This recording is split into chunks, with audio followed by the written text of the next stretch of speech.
My MBA graduation party was in full swing at my parents' house. The backyard was decorated with congratulations banners, tables laden with food, about 50 family members and friends celebrating my completion of business school. The May afternoon was perfect. Sunny, warm, everyone in good spirits. My younger sister Vanessa had been dominating conversations since people started arriving, showing everyone her Instagram on her phone. "I just hit 85,000 followers last week," she was saying to a group of aunts near the appetizer table. "My engagement rate is insane, like 8% on most posts. Brands are starting to reach out about sponsored content." Mom was glowing with pride. Vanessa has such a gift for social media. She's built this whole platform while working full-time at the boutique. "I made $400 last month from affiliate links," Vanessa continued. "If I can get to 150,000 followers, I could potentially make this my full-time job. Influencer marketing is the future." I stood near the punch bowl watching the performance with mild amusement. This was typical. Vanessa found something new to be passionate about every few months, announced it was going to be her big break, received lavish family encouragement, then quietly moved on when the next shiny thing caught her attention. "And what about you, Isabel?" Anne-Marie asked, turning to me. "What are your plans now that you've finished your MBA?" Before I could answer, Dad interjected from across the patio. "Isabel's still figuring things out. She's been writing in her spare time, but you know how competitive publishing is. We're encouraging her to find a stable job first. Writing is more of a hobby for Isabel," Mom added. "The MBA will help her get into consulting or corporate strategy." I'd heard these assumptions for the past 3 years. While completing my MBA, I'd been working on a book about business strategy and behavioral economics. My family knew I was writing something, but had dismissed it as a side project, a creative outlet that would never amount to anything serious. What they didn't know was that I'd signed a 3-book deal with a major publisher 6 months ago. What they didn't know was that the advance was $1.4 million. What they didn't know was a lot of things. That's when Uncle Dave arrived. He'd been delayed by traffic from the airport, flying in from New York where he worked as a literary agent. Uncle Dave was Dad's younger brother, the family outsider who'd chosen books and art over business and stability. We'd grown close over the years, bonding over our shared love of reading and writing. He made his way through the crowd, congratulating me with a warm hug, then spotted the cake table. "This looks amazing," he said, admiring the elaborate graduation cake. Then he turned to me with a proud smile. "And speaking of amazing, congratulations on that $1.4 million book advance, Isabel. When your agent called to tell me Summit Press had made the offer, I was thrilled for you." The backyard went completely silent. Vanessa's voice cut off mid-sentence about Instagram algorithms. My parents' heads snapped toward us, their faces frozen in shock. Aunt Marie's wine glass paused halfway to her lips. Even the kids playing in the corner seemed to sense something important had happened. "Book advance," Mom whispered, her voice sharp with confusion. I set down my punch cup carefully. "Yes, Uncle Dave helped connect me with my agent. The deal closed in January." Uncle Dave continued, completely oblivious to the stunned silence spreading through the party. 3 books over 5 years, right? With the first manuscript already complete. That's a strong position to negotiate from. Your agent did excellent work. The first book is in final edits now, I confirmed. It publishes in September. Dad had walked over, his face pale. "Isabel, what is Dave talking about? What book deal?" Uncle Dave looked around, finally registering everyone's shocked expressions. "Oh, you didn't? They don't know about the Summit Press contract." "We haven't discussed it in detail," I said evenly. "What Summit Press contract?" Mom demanded. I took a breath. "I signed a 3-book deal with Summit Press 6 months ago. Business strategy books based on my MBA research and case studies. Total advance for the 3 books is $1.4 million. Paid out over the contract term." The backyard party had gone completely silent. 50 people were staring at us now. Vanessa found her voice first, indignant. "That's impossible. You've been writing in your spare time between MBA classes. Nobody makes $1.4 million from a book." "From 3 books, I corrected. "And plenty of business authors command advances like this, especially for multi-book deals with proven platforms." "Proven platform? You don't even have a blog." "I have something better. I have original research, case studies from Fortune 500 companies I worked with during my consulting internships, and frameworks that have been validated by MBA professors and business leaders. Publishers pay for valuable content, not follower counts. Uncle Dave was shaking his head, understanding what had happened. Isabel, you've been working on this book for 3 years. Your parents didn't know you'd sold it. I mentioned I was working with an agent. They thought I was being optimistic about publishing prospects. The memory was clear. 10 months ago, when my agent first started shopping the manuscript, I told my family at Sunday dinner. Dad had said, "Don't get your hopes up about publishing, honey. It's incredibly competitive." Mom had suggested I focus on graduating first and worry about hobbies later. Vanessa had said, "If you want to build a platform, you should start with Instagram like me." So I'd stopped updating them. I'd let them believe I was writing a book that would never sell while I negotiated a 7-figure deal. Dad sat down heavily at the nearest table. $1.4 million? For books about business strategy. The first book is titled, The Behavioral Economics of Organizational Change. It synthesizes academic research with practical case studies showing how companies can implement change management using behavioral science principles. Uncle Dave nodded enthusiastically. I read the manuscript. It's brilliant, Isabel. It fills a real gap in the market. Academic rigor meets practical application. Summit's marketing team is projecting strong corporate sales. Mom's hand was pressed against her throat. When you said you were working with an agent, we thought. You thought I was delusional about my publishing chances. I wasn't. I spent 2 years building the manuscript, 6 months working with Uncle Dave to refine the proposal, 3 months while my agent shopped it to publishers. Summit made the lead offer at $1.4 million. 2 other publishers bid over $1 million. Vanessa was staring at me like I was a stranger. Publishers wanted to pay you over $1 million. Publishers wanted to pay for content they believed would sell to business professionals, corporate training programs and MBA programs. The market for high-quality business strategy books is substantial. Aunt Marie spoke up hesitantly. Isabel, I saw something in Publishers Weekly last month about a major business book deal. Was that you? Probably. The deal was announced in the industry publications in February. I read that announcement, Uncle Dave confirmed. It was described as one of the largest advances for a debut business author in the past 5 years. Dad was shaking his head slowly. How did we not know about this? Because you never asked about my writing beyond polite questions. When I tried to explain the book's premise, you changed the subject. When I mentioned meeting with my agent, you suggested I be realistic about publishing. So I stopped trying to include you in the process. Mom's eyes were filling with tears. But $1.4 million, Isabel. That's $400,000 for the first book, paid in thirds. On signing, on delivery, on publication. I already received $133,000 on signing and another $133,000 when I delivered the final manuscript in March. The remaining $134,000 comes in September when the book publishes. Books 2 and 3 follow similar payment structures. Uncle Dave added, and that doesn't include royalties. If the book sells well beyond the advance earnings threshold, Isabel will receive additional royalty payments. Vanessa's face had gone from shock to red. I've been bragging about making $400 from Instagram. You got $266,000 already from a book that hasn't even published yet. Yes. Though after agent commission and taxes, my actual take-home is lower. But yes. Dad found his voice. Where is all that money? Invested. I put $180,000 into index funds and kept $60,000 liquid for living expenses. When the publication payment comes in September, I'll invest another $90,000 and keep the rest for taxes and expenses. Mom looked stricken. You have $180,000 invested? Plus the $60,000 in cash, yes.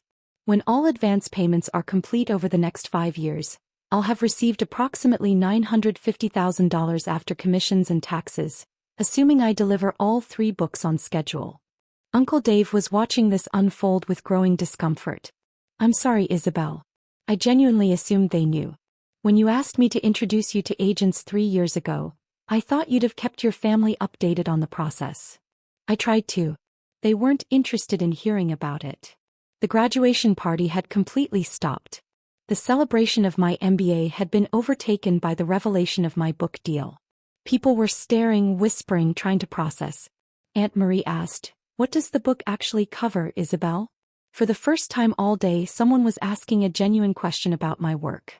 It examines why organizational change initiatives fail. About 70% of them do, and provides frameworks based on behavioral economics for improving success rates.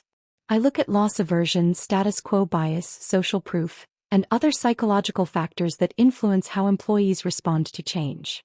That sounds incredibly sophisticated, Aunt Marie said. It is. I spent 2 years interviewing executives, reviewing academic literature, analyzing case studies from companies like Google, Amazon, and smaller firms. The research was the most challenging part. Uncle Dave nodded.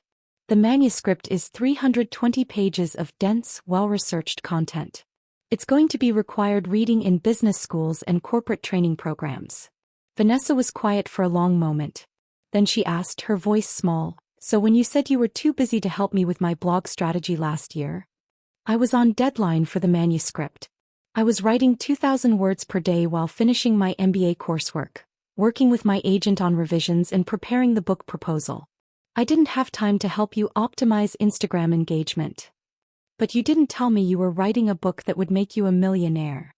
I told you I was working on a book. You said blogging and social media were where the real opportunities are.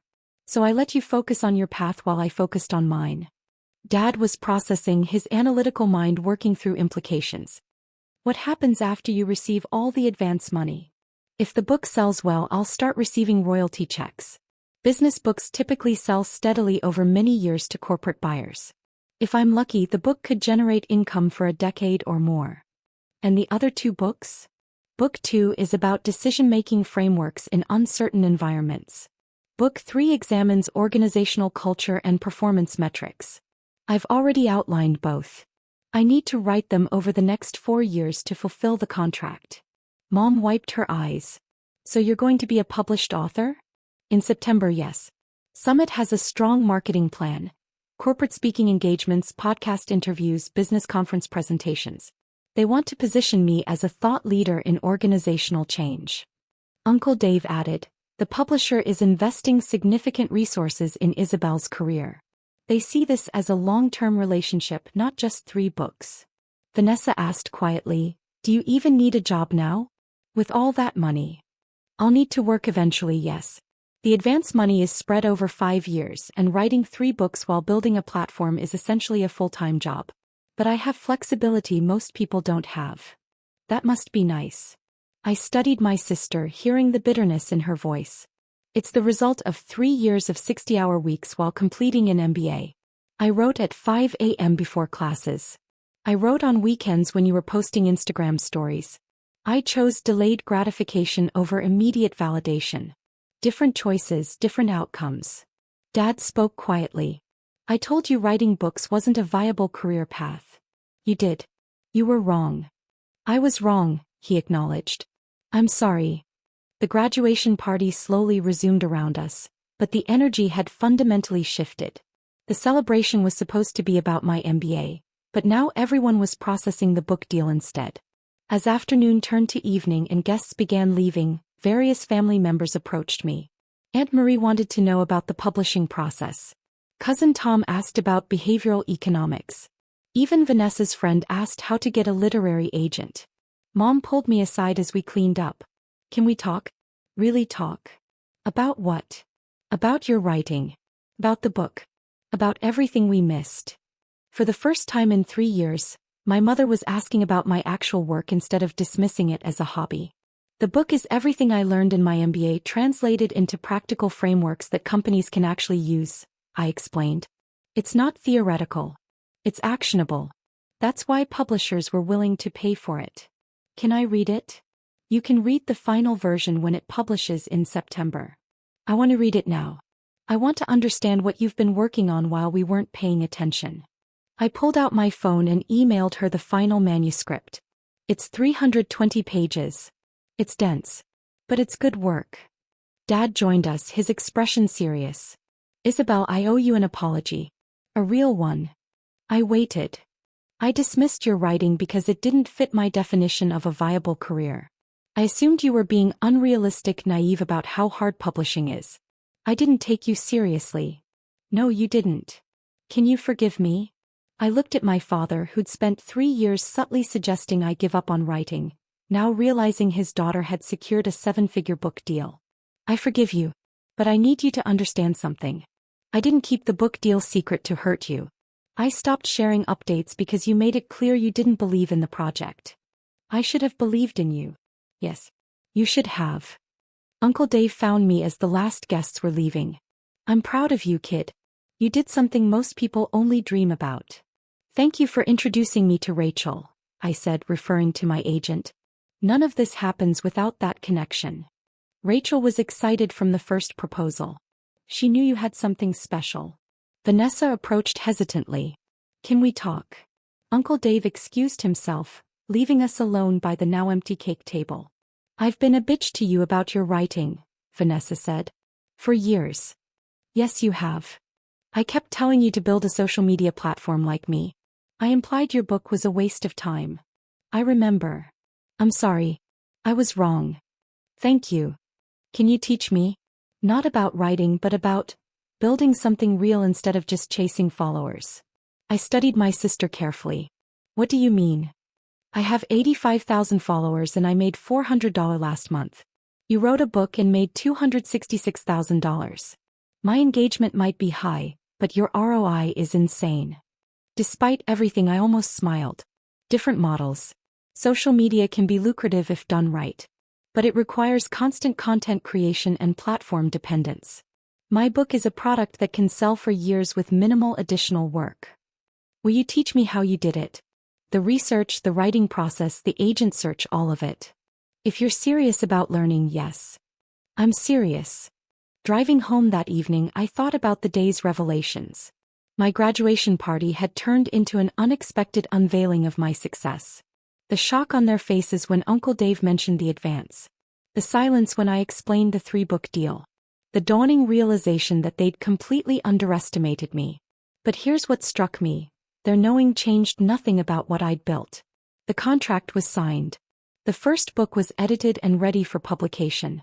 The advance money was invested. My success existed whether they acknowledged it or not. Their pride was welcome. Their apologies were appreciated. Their new interest felt validating. But I'd already validated myself through 3 years of early mornings, countless revisions, and professional recognition from publishers who believed in my work. I'd already won. I'd won when Summit Press made their offer. I'd won when I held the signed contract. I'd won when I received that first advance check and realized I'd actually done it. Their recognition was just the epilogue to a story I'd already written. Literally. I pulled into my apartment complex, the modest place I'd lived throughout business school, funded by advance money they didn't know existed. Tomorrow I'd review page proofs for the September publication. Next week I'd record a podcast interview about organizational change. Next month I'd start outlining book 2. My life would continue exactly as it had been. Focused, disciplined, and built on work that mattered to me regardless of external validation. The only difference was that now my family finally understood what Uncle Dave and my agent had known for months. I was already a successful author. The book was already sold. The career was already launched. And I'd built all of it while they were telling me to be realistic and get a real job. That night, I received a text from Mom. I started reading your manuscript. I'm on page 40. Isabel, this is brilliant. I'm so sorry we didn't see this.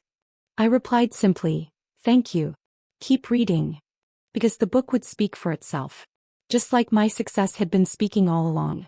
They just hadn't been listening.